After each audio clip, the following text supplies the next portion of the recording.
Naam, ndugu mtazamaji wa Raia Asubuhi, basi tunakujia moja kwa moja kutoka katika hoteli hii ya Pride Inn, ambapo kongamano la shirika la kimataifa kuhusu ajira limekuwa likiendelea kwa siku tatu, na siku ya leo basi linafika tamati, na wadau wako hapa wengi kutoka mashirika mbalimbali, hususan katika gatuzi hili la Kwale, wakichakachua na kudadavua masuala mazito yanayohusiana na ajira za watoto.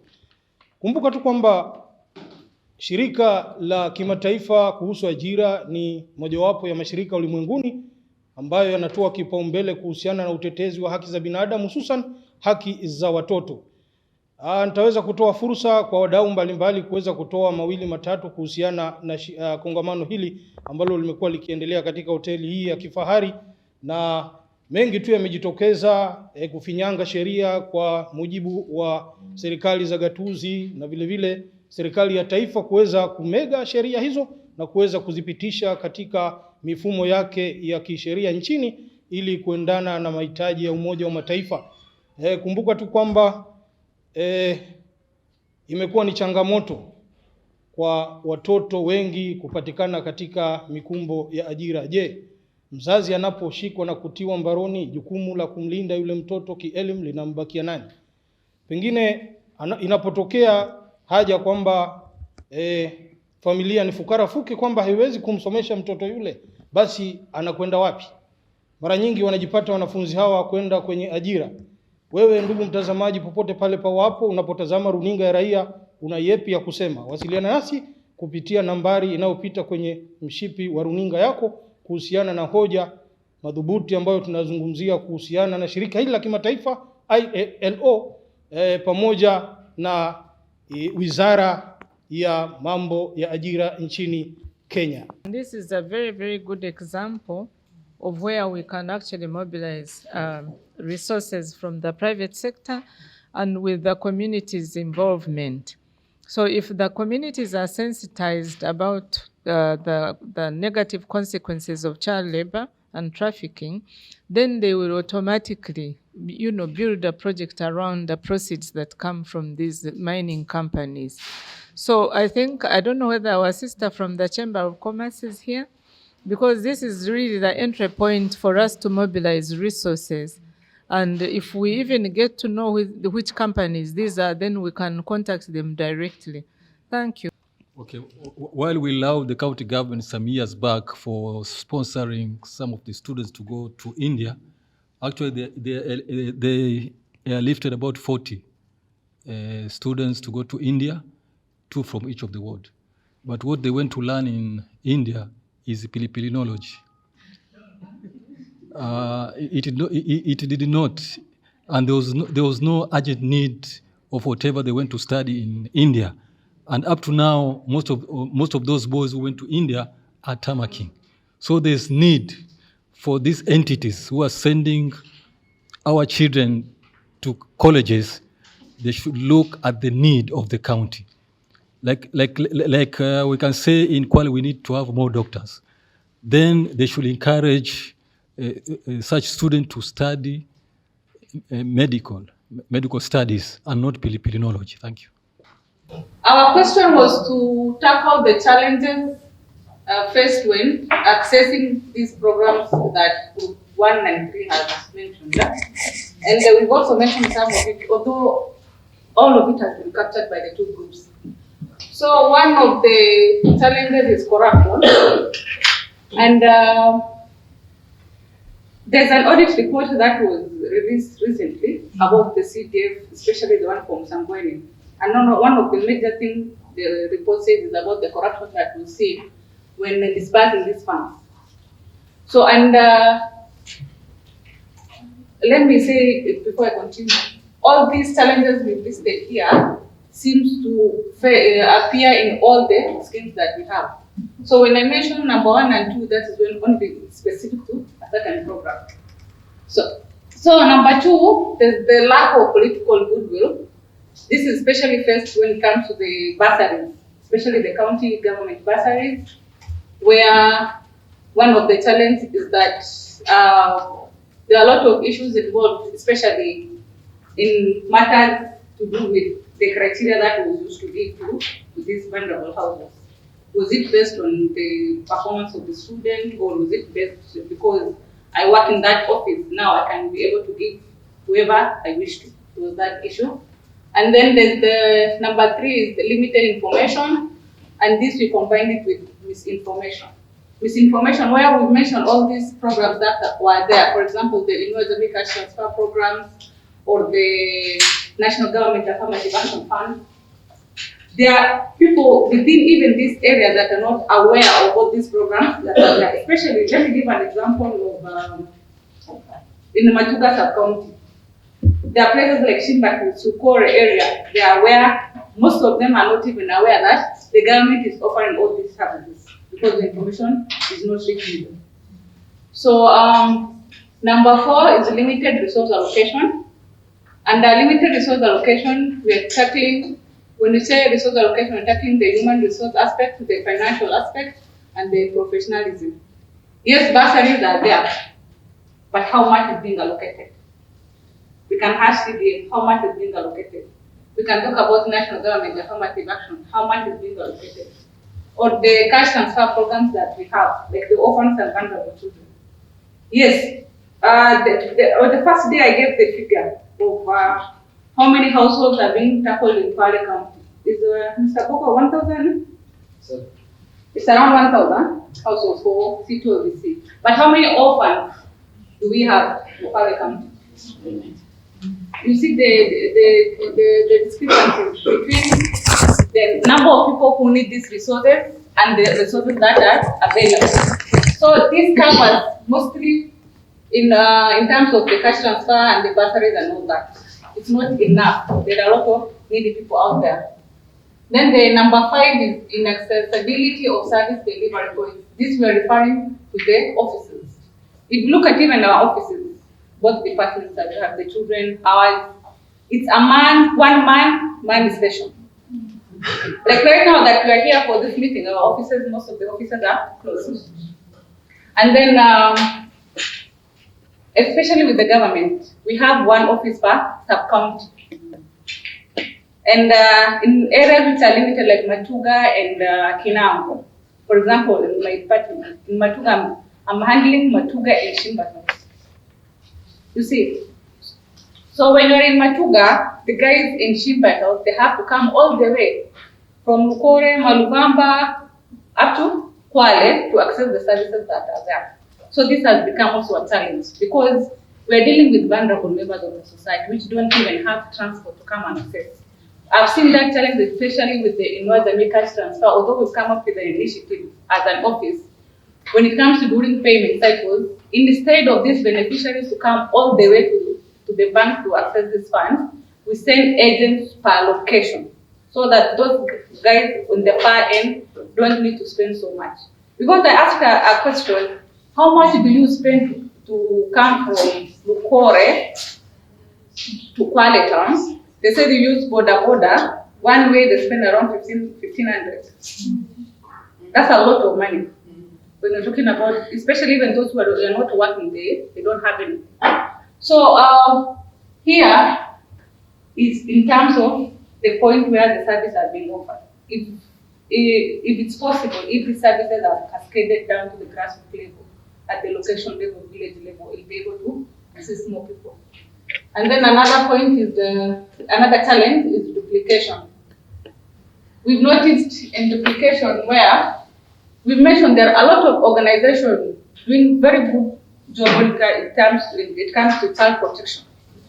But everyone is doing his or her own thing without reporting. That's why the children's department are having challenges when it comes to data. When the data is not there, I'll give an example of bursaries. The Equity Bank is offering bursaries, the county government is offering bursaries, there's the presidential bursary which is being offered.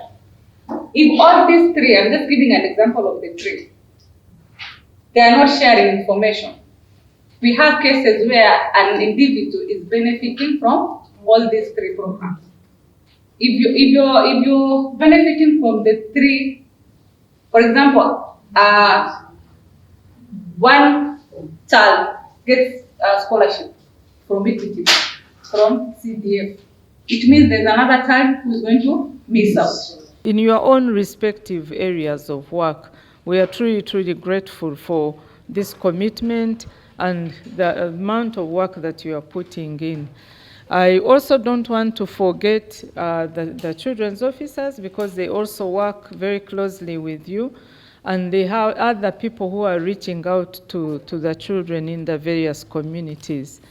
And of course, last but not least, our partner, KAK, who has been on the ground. I think you recall on the first day we had to deal with the progress report of what KAK has done. Please, let's join me to give a big thank you to Mr. Wanjiho for the work that he has done for the last 3 years, because we started, I think, the work with KAK is the last 2 years, I think, 2021 and this the last year that we just ended. Again, thank you so very much, Mr. Wanjohi. A big clap. And I also want to say a big thank you to my team, which was led by Andrew Odete, for preparing this program, guiding it, and being able to take us through the 3 days. It's not easy having to coordinate all this work, and we are able to come up with a good product at the end. So a big thank you to you, Andrew. I know it's your work, but still we recognize that you put in a lot of effort. A big clap for Andrew. You're forgetting me. And there are other people who are behind the team who are not here, but we also recognize them. And lastly, Madam Christine Otieno, our colleague, senior colleague from the Ministry of Labor, who came with us to be here to answer some of the very, very difficult questions that you are putting to her, but with the partnership that we have, because at her level, to be able to come and work with us through the 3 days, we appreciate you, Madam Christine. A big clap for her. So, I mean, I don't think I can mention each one of you, your contribution, the useful, information that you gave us through this group work. We will definitely come up with a very solid report that we'll share with each one of you. And of course, the media. The media is a very important partner, because even having all this aired on the radio is going to give us some additional value. So we thank you very much for organizing this at a very, very short notice. We do appreciate it. So for me, really, it is mainly to thank you all and appreciate you, but also to give you some words of encouragement. You know, it's good when we come together and put our heads together. This is a huge network. Each one of you brings so much value to the work we do, and that's why we even invite you here. And that's why I started by thanking Mr. Poko for being able to mobilize you and call you, and you stay, and you are not even leaving before we finish. So I want to encourage you to continue doing this, because the concerns of children, whether it's the general child protection or whether you want to zero it into child labor, commercial sex exploitation, because it's rampant, and all these issues we've discussed, please continue. You are our eyes on the ground. For us, I think we come in to support the work you do. And I think this needs to be very well understood. We do not come to create our own programs.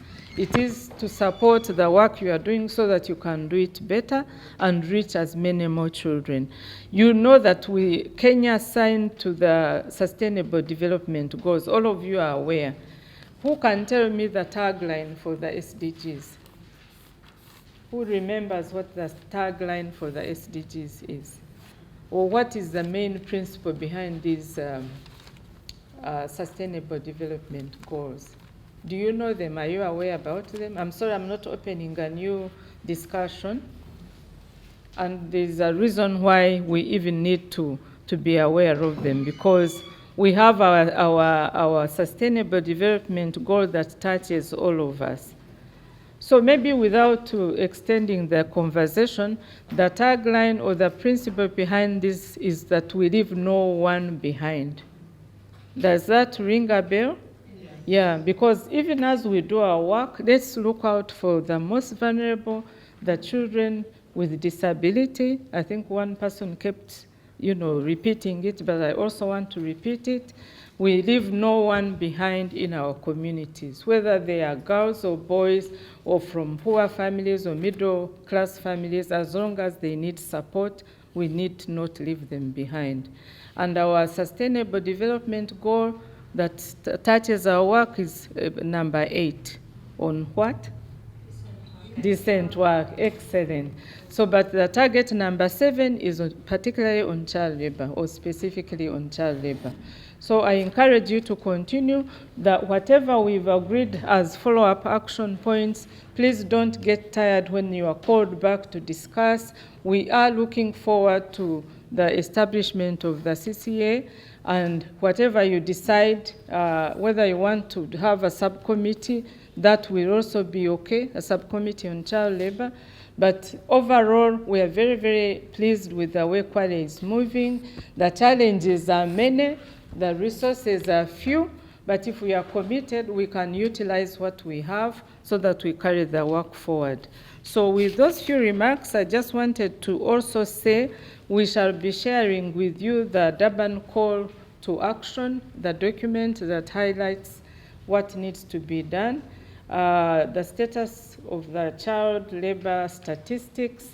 Currently, what we have as a global report, we'll share with you those copies, and the training slides on child labor, forced labor, and human trafficking, as well as the workshop report. So expect those to come through you and your team so that the rest of the members can have it. Once again, thank you.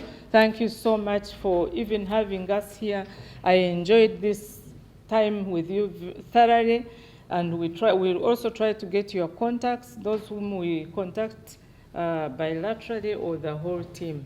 I'm sorry that I'm not a politician, but I think it's important to also highlight these issues to be able to share with you. And we look forward to maybe come back on another visit, or even host you in some of the activities we do.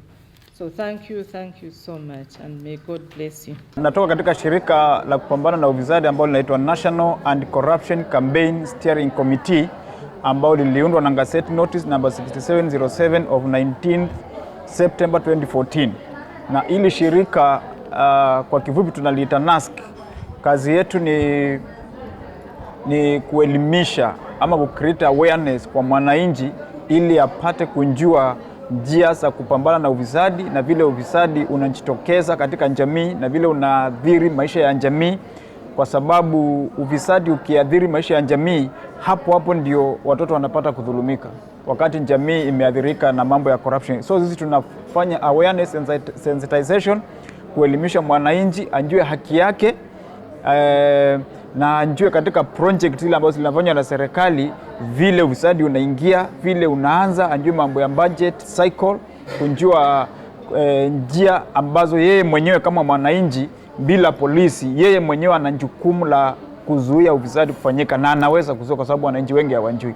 Lakini hapa tuko na ile shirika ni national, but hapa katika county tumeweza kugatuliwa, na kwa county tunaitwa County and Corruption Civilian Oversight Committee, na mimi ndio chairman hapa Kwale County. Naam, tukirudi hapo kwenye masuala ya ufisadi, labda unaweza kusema ufisadi unaingilia wapi kwenye ajira za watoto?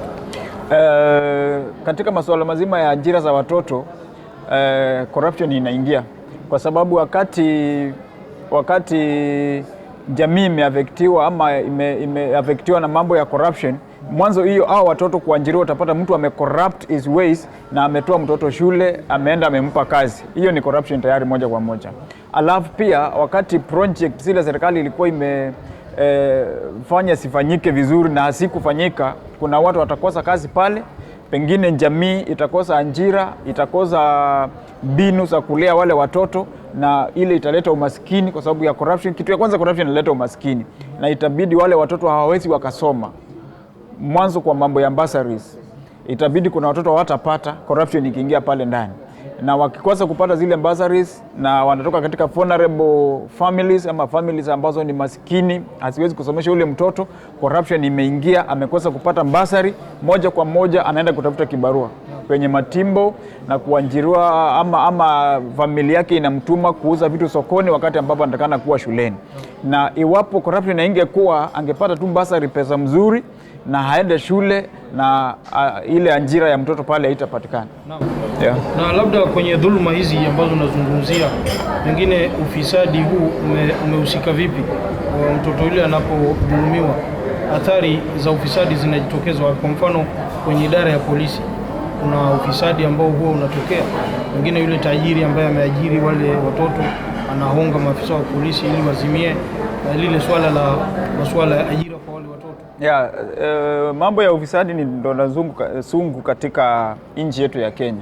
Utapata ya kwamba mtu yule ambaye ameajiri mtoto amepatikana na wale maofisa wa watoto ambao wanahusika, amepelekwa pengine kwa kituo ya polisi, na kwa sababu yeye ni tajiri, ana pesa, maybe ataongana pale, atambaa his way through, na yule mtoto hatapata haki yake na hatasaidika, na watu wengi watatumia channels kama zile ili kuzuia wale watoto kupata haki zao na kuendelea na kuteseka. So utapata ya kwamba katika shirika letu la NASC ama la National Anti-Corruption Campaign Steering Committee, tukifundisha mwananchi na anjue kwamba yeye mwananchi anjue mwanzo corruption ni nini, maana wengi hawajui, na anjue forms of corruption, na anjue vile zinaweza affect maisha ya mwananchi, na anjue sana anjue vile yeye mwenyewe anaweza kuzuia. Utapata ya kwamba watoto wale ambao wanadhulumika wanakosa kwenda mashuleni, na kwa sababu mtoto akiwa shuleni si rahisi sana kupata mtu wa mwajiri, maana kwa shule,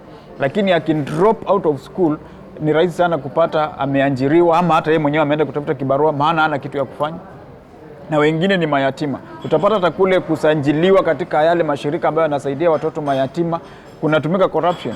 Juzi tuliona tu ilikuwa kwa vyombo vya habari kwamba kuna mzee fulani kule, nafikiri ni Machakos, ambaye yeye alikuwa ameenda, yeye alipeleka mtoto wake kana kwamba huyo mtoto ni yatima, na ni mtoto wake. Yeye ni mtoto wake, na ana bibi yake, na yeye ni baba, na wana kazi tu nzuri, wana pesa, wanaweza elimisha yule mtoto. Lakini akachukua mtoto wake akamwandikisha pale, mtoto yatima akakosa ile nafasi. Sasa that's corruption. Na hiyo ndio sasa, kama kwa sababu ya huyo mtoto wake kuna mtoto mwingine alikosa hiyo nafasi, hiyo ndio corruption. Na nyinyi kama maafisa wanaohusiana na masuala ya kupambana pengine na ufisadi, kama swali kama hilo ulichukua hatua gani sasa? Kwa swala kama hili lilikuwa, maana sisi tuko kama mimi ni chairman wa hapa Kwale County, tuko based Kwale. Hiyo ni mfano tu nimepeana, maana ilikuwa Machakos. Na najua Kakox wa Machakos, na pia ile ilichukuliwa hatua na idara zile ambazo zinahusika. Na kuna mwanafunzi ambaye amepata 396 na mpaka saa hizi hajapata kuingia shuleni, inasemekana hata basari hajapata. Sijui kama huu ni ufisadi. Ya, kama kuna mtoto ambaye, kwa sababu mtoto kama yule anatakana, hiyo ni max ya juu sana, natakana hawe wa kwanza kupata msaada hiyo, na pengine wazazi wake maybe hawajui, ama kuna corruption imefanyika kama hajapata, kwa sababu kuna bursary za county na zinapeanwa na watoto kuanzia 350, na ni kwa kila mtoto, inatakana hawe ndani. Kuna za equity inatakana hawe ndani, na kama ametoka katika jamii ambayo ni vulnerable, ama yeye mwenyewe ni vulnerable, pengine watu wake wa forward jina lake ili tuone vile anaweza kusaidika. Na labda unawapatia ushauri gani wananchi, ukitazama kamera ile kwa sekunde kadhaa, unawapatia ushauri gani wananchi wafanye nini wanapoona pengine kuna utepetevu na kuna ufisadi unaendelea mahali, na pengine wao ni wanyonge, ni dhaifu, hawezi kufikia pale ama hawezi kutumia mfumo wa sheria?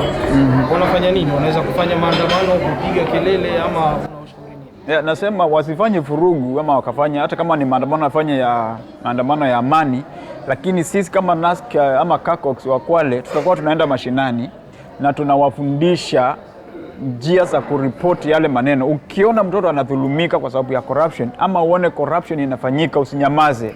Kuna njia mingi sana za kupeana hiyo habari, na ile inaweza unapata kusaidika hata bila kujulikana kwamba wewe ndio ulipeana ile habari. Kwa hivyo sisi tutakuwa tunakuja mashinani, tutapeana namba, tutapeana reporting system ambayo ukiona corruption inafanyika mahali unaweza ukareport na action ikachukuliwa. Ile ushauri tu ninapeana ni kwamba usione mtoto anateseka ama ameanjiriwa mahali ama amenyimwa kitu haki yake ama corruption inafanyika mahali popote pale na useme hauna jambo la kufanya. Wewe kama mwananchi una jambo la kufanya, na tutakuwa tunapeana reporting system ambayo unaweza ripoti mahali popote ulipo.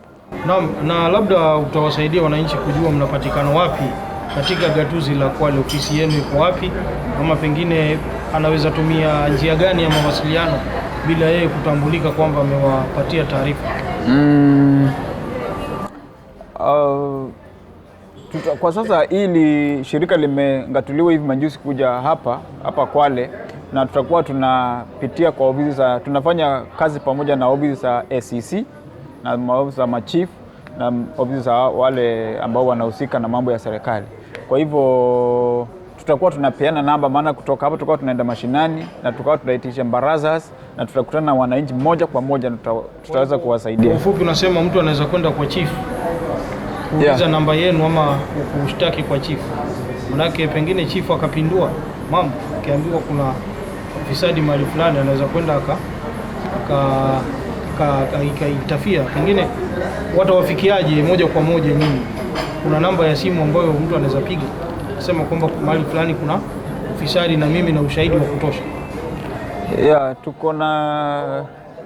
Tuko na reporting system na iko na nini mingi. Maybe nitapeana baadaye. Labda utatupa sisi tutaweza kuiweka. Ama nikupe wewe uweke kwa runinga ili wanjue zile channels ambao wanaweza, maana ni nyingi, ni namba nyingi na ni channels mingi tu wanaweza report, ni vile tu wananchi wanjue. Asante ndugu mtazamaji, basi huyu amekuwa ni afisa wa kupambana na ufisadi ambaye amekuwa kwenye kongamano hili ambalo limeandaliwa na ILO, yani shirika la kimataifa kuhusiana na ajira pamoja na wizara ya ajira nchini Kenya, na ameweza tu kuongea kwa uzuri kuhusiana na masuala ya ufisadi. Kumbuka ufisadi unaathiri mpaka masomo ya wanafunzi ambao wengi wanakosa kuendelea na masomo yao na wanajipata wako nje kwenye ajira kule. Usiende mbali ndugu mtazamaji, tunarudi muda usiokuwa mfupi na usiokuwa mrefu. Unadhi kumbuka tuko tu kwenye mahojiano pembezoni mwa kikao ambacho kilikuwa kikiendelea hapa Pride Inn Hotel katika gatuzi hili la Kwale kuhusiana na masuala na mbinu na mikakati ya kuweza kusitisha ajira kwa vijana, mdahalo ambao uliweza kuandaliwa na ILO pamoja na wizara ya masuala ya ajira nchini Kenya.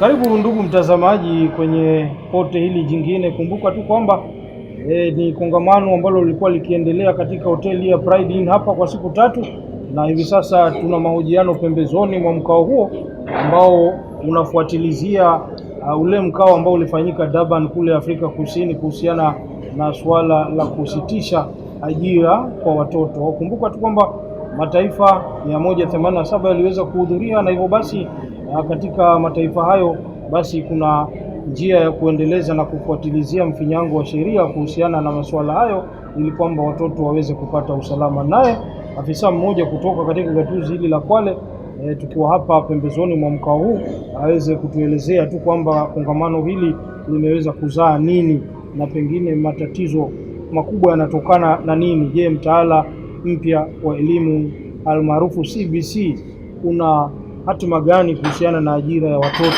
na pia ajira ya watoto katika eneo hili la Kwale liko katika mapote mangapi tofauti?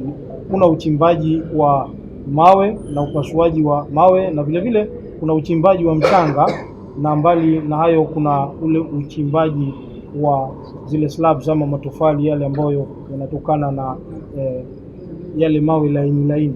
Sijui ana yepi ya kusema mgeni wetu. Labda utaanza kwa niaba ya mtazamaji popote pale alipo, uweze kujitambulisha kwanza, alafu tueleze wewe unahusika na nini hasa katika eneo hili. Asante ndugu mtazamaji, kwa jina mimi najulikana kama Omariba Harun. Mimi ni mkaaji wa Kwale na nafanya kazi na shirika moja ambayo linasaidia vijana wa kiume kuwatoa katika street, rehabilitate them and to take them back to school. Tuko katika karibu na Kumbani na shirika lenyewe linajulikana kama Behoka, the Foundation of Belief, Hope and Care. So tumechukua hizo nukta za mwanzo zikatengeneza hiyo jina Behoka. Ninatokea hapo. Sasa kuingilia mchakato mzima ambayo umesema alimaarufu child labor, kwa kusema kweli, wacha nikuwe wazi kwa kusema kuwa watoto wengi wamejiingiza katika masuala ya hiyo ya child labor kwa njia moja au nyingine. Ningetaka sana kuangazia ili swala la matimbo watoto wamehusika katika ile inaitwa sand harvesting. Kuna ile ambayo inaitwa stone crushing na kuna ile sasa kutengeneza zile blocks. Aina tatu. Kama ni mkubwa kiasi yake wa kuchimba, anapewa kazi ya kuchimba. Kama ni yule mkubwa kidogo ambaye hawezi kuchimba, atapewa ile ya kusukuma mchanga kwa gari. Na kama yeye hawezani, basi atapewa ile ya kupanga yale matofali. Inaonekana kama ni kazi rahisi, lakini ni kazi ngumu. Hii ni kazi ambayo inapewa wasichana na wavulana. Kwa mfano, inachukua takriban ndoo zile za chips zile za mafuta lita 20. Takriban ndoo 250 kujaza kanta. Ile kanta basi msichana yopewa ama watu wale kikundi cha pewa shilingi 500. Wewe unaona hiyo kazi wanafanya na hiyo kazi inaendana na hizo pesa kweli? Haiendani. Ndio tunasema hiyo ni kazi ya kuhatarisha maisha ya watoto, na hizo ndio kazi ya kusudia watoto kwenda shule, na hizo kazi ndio tunasema child labor. Ile kazi yoyote ambayo watoto wanafanya kwa minajili ya kupata riziki ambayo inawazuia kwenda shule na inawaumiza kiafya, basi tunasema niyo nini? Ni child labor. Sasa kabla hujaendelea Bwana Omariba, naam, wewe ukiwa ni afisa wa nyanjani, na labda umehusika vipi kuhakikisha kwamba mmetoa sauti zenu kuhusiana na swala hili? Asante ndugu yangu. Mimi kama mshika dau hapa tumeshirikiana na hata stakeholders. Tukakuja hapo na vitu viwili vinaitwa child labor free zones. Kule Tiwi tulikuwa na kikundi kimoja ambacho kilidevelop kikatengeneza a community where we never wanted to see a child labor inaendelea. Tukatoa hao watoto kwa matimbo wengine na tukaweka hiyo kijiji, tukawasensitize mpaka kijiji kikajua kuhusisha watoto namna hii ni mbaya.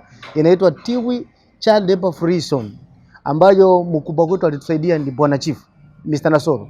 Anaelezea, anajua zaidi. Kwa hivyo katika hali ya uhamasisho na kusaidia kutrace wale watu na kuwasaidia akili kuwa yani hii haitamaliza umaskini lakini itaendeleza.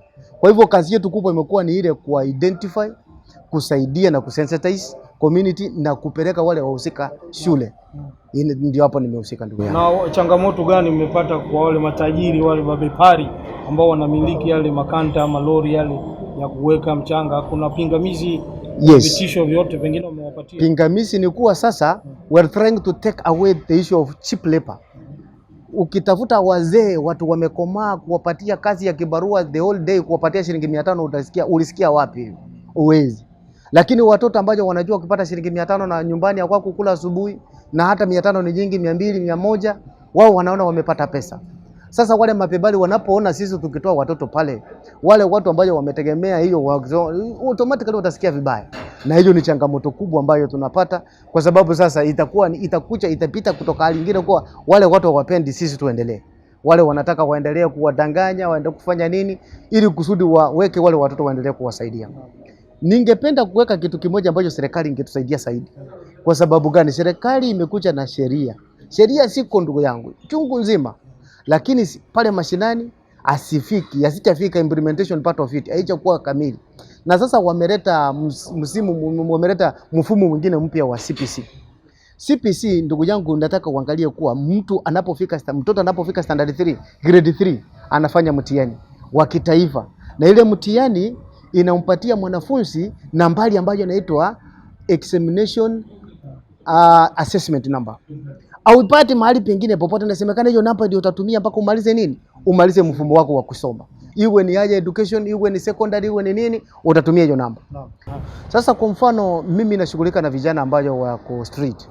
na ninafanya identification, alafu ni wa rehabilitate, ni wa rescue, ni wa rehabilitate.